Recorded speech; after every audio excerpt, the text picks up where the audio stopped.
Good evening, students.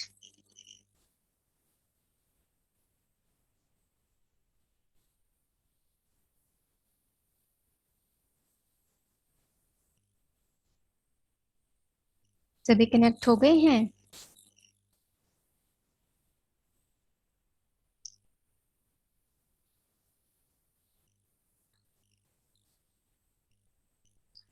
चलिए topic start करते हैं।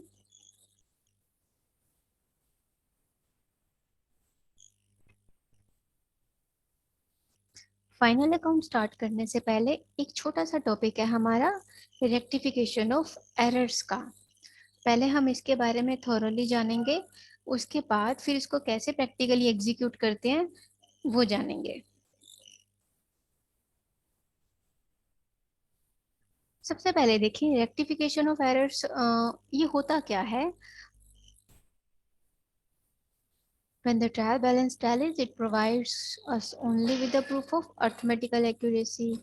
And however, there may be still some errors present. Some errors affect the trial balance, while some do not. When the trial balance does not tally, it is a clear indication of the presence of errors. We need to identify and locate these errors, and thus, after locating them, rectification of errors is also necessary.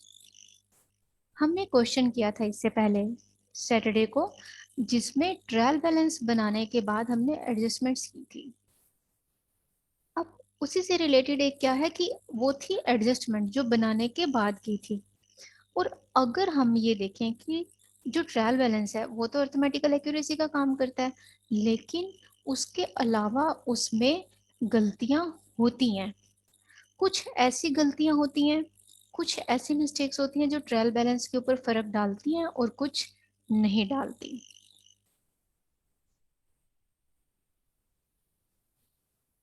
हमें उनको एक बार check करना होता है, उन errors को। अब कितनी तरह की होती हैं वो उसके ऊपर अभी बाद में आएंगे। जो हमारी टैली के ऊपर सॉरी हमारे ट्रायल बैलेंस के ऊपर फर्क डालती हैं और नहीं भी डालती, लेकिन एरर्स होती हैं, उन्हें हमें लोकेट करना है। अब रेक्टिफिकेशन ऑफ एरर्स वाले टॉपिक में हम इनको दो तरह में कैटेगराइज करेंगे। Errors not affecting the trial balance and errors affecting the trial balance.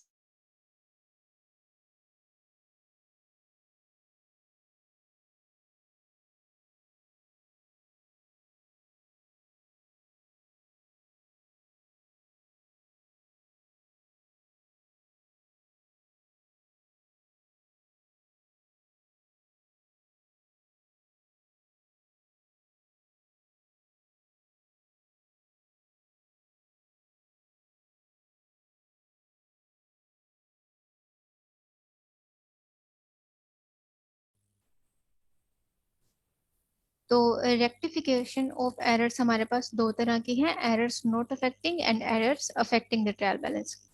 सबसे पहले हम जान लेते हैं कि errors not affecting the trial balance. अब इसका एक सिंपल सा मीनिंग देखो कि जो एरर्स हैं हमारे ट्रायल बैलेंस के ऊपर उनका फर्क ही नहीं पड़ता। इट सिंपली मीन्स कि उसका टोटल इक्वल आया होगा। जब टोटल इक्वल आता है तो हमें लगता है कि ये ठीक है, हमारा ट्रायल बैलेंस टैली कर रहा है, बट एक्चुअल में वो गलती होती है। जब हमारे अकाउंट्स की ऑडिटिंग होती है या वो रीचेक होते हैं बिल्कुल स्टार्टिंग से इन अ प्रिसाइज मैनर, तब ये गलतियां निकलती हैं। अगर एक अकाउंट का टोटल इक्वल आ जाता है तो इट डजेंट मीन कि उसमें गलती नहीं हो सकती, क्योंकि हमने यहीं पे ही अभी पहला पॉइंट देखा कि जो एरर्स हैं वो उसको अफेक्ट कर ही नहीं रही हैं। तो इसके बारे में थोड़ा और जानते हैं। These errors affect two or more accounts simultaneously. Thus, these are two-sided errors. We can rectify these by passing a journal entry, giving the correct debit and credit to the accounts. In order to rectify an error, we need to cancel the effect of wrong debit credit by reversing it and restore the effect of correct debit or credit. जो हमारे दो accounts हैं उनके ऊपर जो फर्क पड़ता है, जैसे कि एक अकाउंट हमने डेबिट करना था, उसे क्रेडिट कर दिया, तो हम क्या करेंगे, उसका रिवर्स इफेक्ट दिखा के उसे ठीक कर देंगे। जैसे कि परचेज का अकाउंट हमने डेबिट करना था, गलती से क्रेडिट कर दिया, हम उस एंट्री को नहीं छेड़ेंगे, हम एक रेक्टिफाई एंट्री पास करेंगे उसका इफेक्ट खत्म करने के लिए, परचेज को उसी अमाउंट से डेबिट करके, और जो क्रेडिट हमने गलती से किया है उसको डेबिट कर देंगे, जो डेबिट किया उसे क्रेडिट कर देंगे उस अमाउंट के साथ। अब अमाउंट की भी आगे हम डिस्कस करेंगे किस तरह से होती है, जितने अमाउंट से गलती हुई है उतने अमाउंट के साथ।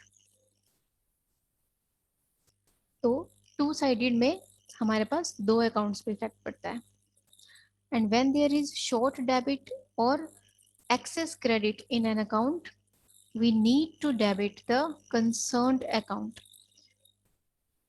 Whereas when there is short credit or excess debit in account, we need to credit the concerned account. अब इसमें देखिए एक पॉइंट क्या है कि जैसे हमारा डेबिट है, अगर तो वो थोड़े अमाउंट से उसमें शॉर्ट है अमाउंट, तो हम उसमें और डाल देंगे सेम एंट्री के साथ।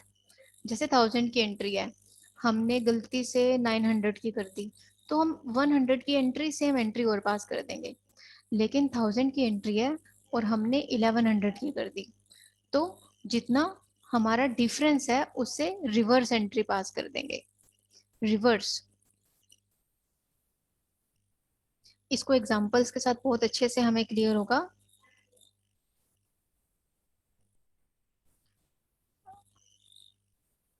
Complete omission to record an entry. अब देखिए ये क्या है कि जब हम बिल्कुल एंट्री करना ही भूल गए, ओमिशन यानी कि भूल जाना, तो एरर ऑफ ओमिशन, अगर एक एंट्री आपने पास ही नहीं किया उसका भी ट्रायल बैलेंस पे इफेक्ट पड़ेगा ही नहीं। So omission entry, complete omission to record an entry in the journal or subsidiary books, incorrect recording of transactions in the books, complete omission of posting, and errors of principles are the example of these errors. इसे error of principal के नाम से जानते हैं, आगे हम types of error करेंगे। और उसके बाद आता है rectification of errors affecting the trial balance, जो ट्रायल बैलेंस पे अफेक्ट डालती हैं। These errors affect only one account. अब इसी लाइन से क्या हमें समझ में आ रहा है, क्या पता लग रहा है कि जो ट्रायल बैलेंस के ऊपर गलतियां जो प्रभाव डालती हैं, जो एक अकाउंट को अफेक्ट करती हैं। अब जो डबल साइड का होगा ना वो गलती नहीं पता चलेगी क्योंकि टोटल इक्वल आ गया। ठीक है, अकाउंट्स में हमने डेबिट क्रेडिट साइड ध्यान से नहीं देखी, कई बार परचेज डेबिट है और उसका क्रेडिट का बैलेंस बच जाता है, तो रेयर केसेस में नहीं ध्यान जाता साइड का। तो अगर दोनों में से एक अकाउंट में गलती है तो वो पकड़ी जाती है और उसका अफेक्ट भी ट्रायल बैलेंस में दिखता है।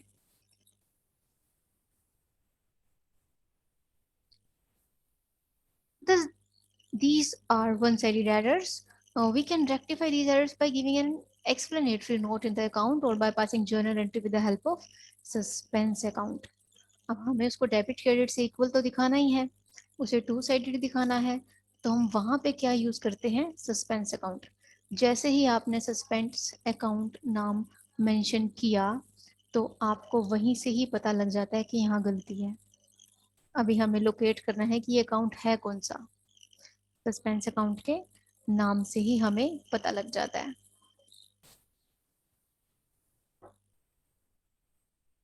When we detect an error before posting to the journal, we can correct it by simply crossing the wrong amount, writing the correct amount above it, and initializing it. Similarly, we can also correct an error in the ledger account. तो इसमें आपने उतने ही amount से entry पास कर देनी है जितने amount से हमारा डिफरेंस आ रहा है।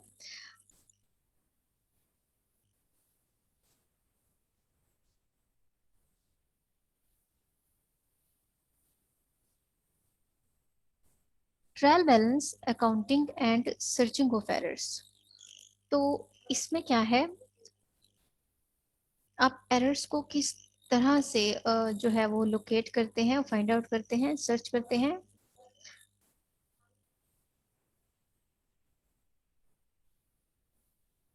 मतलब हमें कैसे पता लगता है कि हमने ये गलतियां ढूंढनी है। कहाँ कहाँ आ सकती हैं? Wrong totalling of debit amounts and credit amounts in the trial balance. अगर आपने उसका टोटली गलत किया हुआ है सब्सिडरी बुक्स में, अगर वहां पे एरर आ रही है टोटल करते हुए, सब्सिडरी बुक्स हमने स्टार्टिंग में किया था जिसमें हम सारे क्या बनाते हैं, cell book, purchase book, bills payable book, subsidiary books, वो उनमें भी अगर टोटल में मिस्टेक आई हो तो वो बहुत प्रिसाइज मिस्टेक्स होती हैं जो इनिशियल लेवल पे होती हैं। यहाँ पे एक लाइन आई है ना, राइटिंग और correct the above it and initialising it. अब आप देखें जब आपने स्टार्टिंग में ही अगर बहुत सारी एंट्रीज को गलत टोटल किया है, पोस्ट किया हुआ है, तो ट्रायल बैलेंस के टाइम पे उसे ढूंढना मुश्किल हो जाता है। वो हम सिर्फ लास्ट में वो स्टेटमेंट ही देखते हैं इसका टोटल इक्वल है या नहीं। Wrong posting of total in subsidiary books in the ledger, और ऐसे ही हमने लेजर्स में गलत पोस्टिंग कर दी है। Omitting an account balance in the trial balance, बिल्कुल किसी का अकाउंट डालना ही भूल गए, किसी पार्टी का अकाउंट ही नहीं डाला। Showing the account balance in the wrong column, हमने गलत साइड पे डाला है डेबिट या क्रेडिट की, जिसका डेबिट में होना चाहिए था उसका क्रेडिट में डाल दिया, क्रेडिट वाले का डेबिट में डाल दिया, और रॉन्ग अमाउंट हमने ट्रायल बैलेंस में डाल दिया, और अकाउंट बैलेंस निकालते हुए हमने कैलकुलेशन ही गलत कर दी। तो ये सारी क्लैरिकल मिस्टेक्स हैं। Error in posting journal entry to the ledger, जब हम जर्नल से लेजर में पोस्ट कर रहे हैं तब गलती कर दी। Recording transactions incorrectly in journal, हमने जर्नल बनाते टाइम एंट्री ही गलत पास कर दी। Recording transaction incorrectly in subsidiary books, वहां पे हमने गलत ही एंट्री पास कर दी सब्सिडरी बुक्स में। तो ये बहुत सारे हमारे पास रीजंस हैं जिससे हमारे ट्रायल बैलेंस में गलतियां आ जाती हैं। उसके बाद आते हैं क्लासिफिकेशन ऑफ एरर्स। कितनी तरह की एरर्स हैं, कितनी तरह की एरर्स हैं जो इसमें होती हैं,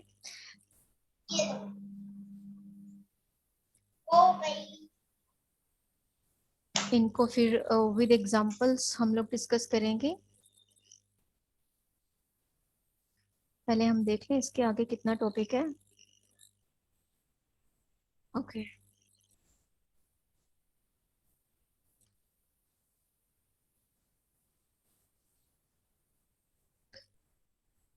एरर्स हमारी आगे हैं चार तरह से।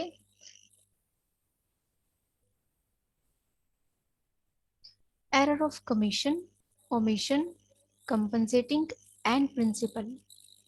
ये इंपॉर्टेंट क्वेश्चन भी है, मार्क रखना इसे एग्जाम व्यू पॉइंट से, और इसे बड़े ध्यान से आपने समझना है। Errors of commission, errors due to the wrong posting of transaction to the ledger, wrong totaling of accounts, wrong balancing of accounts, wrong casting of the day book, और wrong recording of amount in journal। यानी कितने भी amount की इसमें सारी बात हो रही है कि अगर वही सारे गलत हों तो उसे एरर ऑफ कमीशन कहते हैं। यानी कि आपने लेजर में ट्रांजैक्शन ही पोस्ट गलत कर दी, अकाउंट्स का टोटल गलत कर दिया, बैलेंस गलत निकाल दिया, उसके बाद आपने जर्नल में अमाउंट की पोस्टिंग गलत कर दी। These are of clerical nature and mostly affect the trial balance. ये क्लरिकल मिस्टेक्स होती हैं बंदे की, जो अपनी इंटेलिजेंसी होती है ये उसके बेस पे काम करता है। तो इस तरह से बंदे की जो स्किल्स हैं, अगर आप बिना अकाउंट्स बैकग्राउंड वाले को बिठा देंगे और उसको थोड़ी बहुत नॉलेज होगी तो वो ये गलतियां करेगा ही करेगा। तो ये जो गलतियां हैं इसे कहते हैं कमीशन, एरर ऑफ कमीशन। दूसरा है error of omission. The error of omission usually occurs at the time of recording transactions in the journal or subsidiary books or at the time of posting to the ledger. There are two types: error of complete omission and error of partial omission, when the accountant completely omits to record in a transaction. It is the error of complete omission. And suppose the records transaction in the subsidiary books but forgets to post in the ledger, there is an error of partial omission. Omission यानी कि गलती, हमने entry पूरी नहीं की, complete entry पास ही नहीं करी। ठीक है, एक तो कंप्लीट ओमिशन हो गया, पूरी ट्रांजैक्शन करना ही भूल गए, और दूसरा क्या है कि हमने पार्शियल ओमिशन किया, यानी कि थोड़ा सा भूल गए। लेजर में तो पोस्ट कर दिया लेकिन आगे हमने सब्सिडरी बुक्स में तो पोस्ट कर दिया लेकिन आगे उसको लेजर में डालना भूल गए। ठीक है, तो यह है पार्शियल ओमिशन, एक जगह डाली है लेकिन दूसरी जगह उसका इफेक्ट दिखाया ही नहीं, भूल ही गए एंट्री करना, तो यह है एरर ऑफ ओमिशन। फिर है कंपनसेटिंग एरर्स, ये ज्यादातर होती हैं गलतियां when the net effect of two or more errors is nil, these are compensating errors, these do not affect the trial balance। Compensating errors ज्यादातर आएंगी, जब हम एग्जांपल के साथ करेंगे बहुत अच्छे से समझ में आएगा ये क्या है। इन गलतियों का पता ही नहीं चलता, आपने डेबिट और क्रेडिट इस तरह से पोस्ट किया हुआ है कि ना अमाउंट का पता लगेगा ना अकाउंट का पता लगेगा। कंपनसेटिंग एरर्स में हमारे पास इट जो जो इसका अफेक्ट है वो दो या दो से ज्यादा अकाउंट्स में जैसे पड़ता है। जैसे कि मान लो आपने फर्नीचर परचेज किया, ठीक है, और आपने फर्नीचर की जगह परचेज अकाउंट डेबिट कर दिया, और कैश की जगह आपने पार्टी का नाम लिख दिया। अब आप पार्टी का लेजर भी बनाओगे, फर्नीचर का लेजर भी बनाओगे, ना उसमें परचेज आया और ना उसमें कैश आया, तो दोनों के दोनों अकाउंट ही हमारे ऐसे हैं जो गलत हैं, और उसका प्रभाव बिल्कुल नील जाएगा, एरर पता ही नहीं चलेगी, और ट्रायल बैलेंस का टोटल भी इक्वल आ जाएगा। फिर error of principle, we record the journal entry of transaction as per accounting conventions and principle. The errors resulting due to the violation of these are error of principle, a wrong classification of expenditure or income between capital and revenue is an error of principle। जब हम expenditure और income और जो हमारी capital और revenue nature के जैसे होते हैं, अगर हम इनकी क्लासिफिकेशन ही रोंग उठा लेते हैं अकाउंट्स की, तो इसका भी प्रभाव हमारा उसके ऊपर पड़ता है। जैसे कि एसेट्स हैं, मतलब जैसे मान लो पी एंड एल है, ठीक है, दिखाना एसेट में था, दिखा पी एंड एल में दिया। अब एसेट में कौन सी आती है, नॉन रेवेन्यू नेचर की, और मींस बैलेंस शीट में कौन सी आती है, नॉन रेवेन्यू नेचर के, और प्रॉफिट एंड लॉस अकाउंट में आते हैं रिवेन्यू नेचर के। तो आपने क्या किया, अब मान लीजिए एक एग्जांपल लेते हैं, डेप्रिसिएशन है, डेप्रिसिएशन खर्चा है, आपने पी एंड एल के डेबिट में दिखा दिया, लेकिन अगर आप उसे बैलेंस शीट में भी दिखाएंगे तो टोटल उसका फिर भी इक्वल आएगा, क्योंकि है वो डेबिट साइड की ही आइटम्स, लेकिन हमने उसकी क्लासिफिकेशन ही गलत कर दी। एक्सपेंडिचर था और उसे एसेट कंसीडर करके हमने उसकी नेचर ही अपना हमने आइडेंटिफाई गलत की और उसे वहां पोस्ट कर दिया, तो इसका भी प्रभाव पड़ेगा ही नहीं। यह एरर ऑफ प्रिंसिपल। अब इनको बहुत सारे एग्जांपल्स के साथ हम नेक्स्ट प्रैक्टिकल क्लास में डिस्कस करेंगे। इसमें थोड़े से एक पॉइंट्स और हैं, जैसे सर्चिंग फॉर एरर्स में ये 2 मिनट का टॉपिक और है, इसमें एग्जाम्पल दिए हुए हैं कि इनको आइडेंटिफाई कैसे करना है। ये जब मैं कल प्रैक्टिकल की क्लास स्टार्ट करूंगी, रेक्टिफिकेशन ऑफ एरर्स के प्रैक्टिकल क्वेश्चंस, उससे पहले एक बार इसका ओवरव्यू ले लेंगे, ये छोटे से एग्जाम्पल का। और उससे पहले स्टूडेंट्स मुझे एक चीज आपसे डिस्कस करनी है, ये जो 4 बजे वाला टाइम है इसको मैं चेंज कर रही हूँ, इसे 3 बजे करते हैं। तो ये थ्योरी की क्लास कल से हम लोग 3 बजे लगाया करेंगे।